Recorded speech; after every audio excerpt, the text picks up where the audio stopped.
Assalamualaikum warahmatullahi wabarakatuh. Rekan-rekan sekalian, pada hari ini Kamis 8 Oktober 2020, berbagai elemen massa khususnya dari kelompok mahasiswa akan mengadakan unjuk rasa menuntut pembatalan dan menyampaikan penolakan terkait dengan Omnibus Law atau UU Cipta Kerja. Rekan-rekan sekalian, kenapa UU Cipta Kerja ini kita tolak? Ada beberapa alasan. Yang pertama adalah bahwasanya UU Cipta Kerja ini disusun tidak secara demokratis, bahkan terlihat terburu-buru begitu. Jadi draft pertama kali naskah akademik terkait RUU Cipta Kerja ini dibuat pada November tahun 2019, kemudian selesai pada Februari tahun 2020. Jadi menyelesaikan RUU sebanyak 900 halaman itu hanya dilaksanakan dalam 3 bulan yang mempunyai implikasi mengubah 82 undang-undang. Nah, coba Anda bayangkan bagaimana draft sebegitu tebal itu yang banyak itu hanya diselesaikan dalam waktu 3 bulan gitu. Dan itu baru naskah akademiknya, tapi kemudian setelah selesai langsung ditetapkan menjadi undang-undang gitu. Nah, karenanya kita bisa melihat bahwasanya ada keterburu-buruan, ada keinginan dari pemerintah untuk segera mengesahkan dari Omnibus Law ini tanpa kemudian berkonsultasi dahulu di awal dengan masyarakat. Yang kedua, yang patut kita kritisi adalah dari segi konten atau isi dari Omnibus Law sendiri. Yang menjadi sorotan publik hari ini adalah Omnibus Law klaster ketenagakerjaan.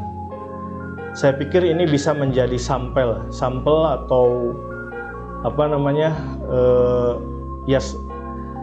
mewakili dari keseluruhan Omnibus Law. Di klaster ketenagakerjaan ini banyak poin-poin dan pasal-pasal dari RUU Ketenagakerjaan yang kemudian dibatalkan dan juga kemudian dirubah. Nah, perubahannya ini adalah mengurangi hak-hak yang sebelumnya telah didapatkan oleh buruh gitu. Nah, hal ini menjadi ironis mengingat bahwasanya dahulu RUU Ketenagakerjaan ini diperjuangkan, tapi kemudian sekarang malah dibatalkan dan yang menjadi korban adalah para buruh begitu. Nah, memang kalau kita lihat dari tujuannya, adanya Omnibus Law ini adalah untuk mengantisipasi adanya resesi ekonomi, kemudian juga mengantisipasi meningkatnya pengangguran dan kemiskinan. Sehingga caranya adalah dengan mengundang investasi ke dalam negeri dan juga investasi yang sudah ada menjadi dipermudah regulasinya. Namun yang jadi pertanyaan adalah apakah untuk menangani resesi, menangani pengangguran, kemudian juga untuk menangani kemiskinan harus mengorbankan buruh begitu, dan juga harus mengorbankan sektor-sektor lainnya. Apakah pemerintah kemudian tidak mempunyai cara lain yang lebih bisa menyejahterakan rakyat? Jadi cara menyejahterakan rakyat tanpa kemudian menurunkan kesejahteraan rakyat yang lainnya begitu. Nah, inilah saya pikir catatan kritis kita kenapa kita menolak Omnibus Law begitu. Karena Omnibus Law ini ada seperti jalan pintas pemerintah untuk mengatasi berbagai persoalan ekonomi utamanya terkait dengan ekonomi. Dan jalan pintas ini kemudian mengorbankan berbagai kepentingan masyarakat. Nah, kita berharap bahwasanya pemerintah bisa mencari cara, bisa membuat kebijakan yang itu bisa menyejahterakan masyarakat tanpa kemudian menurunkan tingkat kesejahteraan masyarakat lainnya.